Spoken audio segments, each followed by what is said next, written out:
जिस तरीके से कांग्रेस के बारे में ये कहा जाता है, कहीं ना कहीं ये भी एक सच्चाई है कि जो सुई से लेकर हवाई जहाज एयरपोर्ट तक वो कांग्रेस की देन है। और जिस तरीके से अगर दलित एम्पावरमेंट की बात करते हैं तो कहीं ना कहीं कांग्रेस के उसमें योगदान रहा है, जिसकी वजह से, क्योंकि पढ़ाई लिखाई से लेकर। साथियों, मेरे साथ टीना करमवीर हैं। पहली बार नहीं है, वो समता आवाज़ टीवी पर अपना साक्षात्कार दे रही हैं। छात्र जीवन से उन्होंने अपनी राजनीति शुरू की और वर्तमान में वो कांग्रेस की प्रवक्ता है। टीना, कैसा छात्र जीवन का जो सफ़र रहा आपका और वर्तमान में प्रवक्ता होने तक का सफ़र, उसकी थोड़ी सी हमारे दर्शकों को बताएं। जी, सबसे पहले मैं आपके चैनल के माध्यम से सभी दर्शकों को जय भीम करना चाहती हूँ। जय भीम। और मैं डॉक्टर टीना करमवीर, मैंने दलित वीमेन एम्पावरमेंट पर अपना पीएचडी किया है। 2022 में मैंने अपना पीएचडी कंप्लीट किया है और अभी मैं फ़िलहाल वर्तमान में कांग्रेस पार्टी की तरफ से प्रवक्ता हूँ। अपनी पार्टी का पक्ष रखती हूँ, कांग्रेस पार्टी का। जी। जिस वर्ग विशेष से आप आती हैं, डॉक्टर अंबेडकर ये कहा करते थे कि महिलाओं की जो भागीदारी है वो, उससे मैं समाज की जो प्रगति है, तरक्की है, उसको भापता हूँ। आप कैसे देखती हैं? कांग्रेस में हैं, कांग्रेस के लिए बाबा साहब कहते थे कि चवन्नी का भी उनका हकदार ना बनना। मानवर काशीराम साहब भी, हालांकि उन्होंने बाद में उनके साथ मिलकर सरकारें बनाई, उन्होंने आपस में कनेक्शन किया, लेकिन इस तथ्य को आप कहाँ देखती हैं? कांग्रेस की राजनीति में दलित कहाँ है?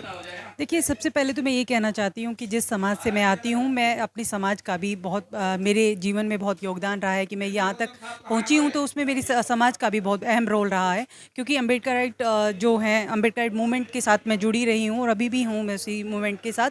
लेकिन मुझे ये लगता है कि जिस तरीके से कांग्रेस के बारे में ये कहा जाता है, कहीं ना कहीं ये भी एक सच्चाई है कि जो सुई से लेकर हवाई जहाज एयरपोर्ट तक वो कांग्रेस की देन है। और जिस तरीके से अगर दलित एम्पावरमेंट की बात करते हैं तो कहीं ना कहीं कांग्रेस के उसमें योगदान रहा है, जिसकी वजह से, क्योंकि पढ़ाई लिखाई से लेकर हर चीज़ में आप देखेंगे कि अगर कोई महिला की अगर मैं बात करूं, दलित विमेन की अगर यहाँ तक पहुंची है तो उसके पीछे एक मोमेंट रहा है। और दूसरा, बाबा साहब का मैं धन्यवाद भी करना चाहती हूँ, क्योंकि बाबा साहब ने जिस तरीके से कहा है कि महिलाओं की प्रगति हम तभी देख पाते हैं जब महिला की प्रगति है, उस देश की प्रगति है।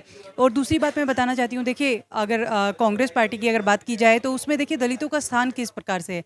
हमारे तो पार्टी के अध्यक्ष भी खड़गे साहब जो हैं वो दलित हैं, तो इस बात से इनकार नहीं किया जा सकता कि वहाँ दलितों के लिए स्पेस नहीं है। दलितों के लिए बिल्कुल बहुत स्पेस है, खासकर महिलाओं के लिए बहुत ज़्यादा स्पेस है। जी। क्या लगता है, छात्र संगठन से आपने अपनी राजनीति शुरू की और आज वर्तमान में कांग्रेस में पहुंची हैं, तो किस तरह का आप अपील लोगों से करना चाहते हैं? देखिए, मैं तो ये कहना चाहती हूँ कि खासकर महिलाओं को, लड़कियों को छात्र राजनीति में आना बहुत ज़रूरी है, क्योंकि छात्र राजनीति में आप अपना जो संघर्ष का है, जो जीवन का, वो देखते हैं। और किस प्रकार आप जब छोटे छोटे काम शुरू करते हैं और लगातार जब आप इन गतिविधियों में रहते हैं, कि छात्र राजनीति में रहते हैं, तो आपके अंदर एक ऐसा एक उत्साह होता है कि हाँ, हम एक्टिव पॉलिटिक्स में कैसे जाएं। और ये आपके लिए एक प्लेटफॉर्म होता है कि आप एक रास्ता तय करते हैं, वो रास्ता जो है छात्र राजनीति से आप सक्रिय राजनीति में कैसे पहुंचते हैं, ये बहुत अहम है। जी।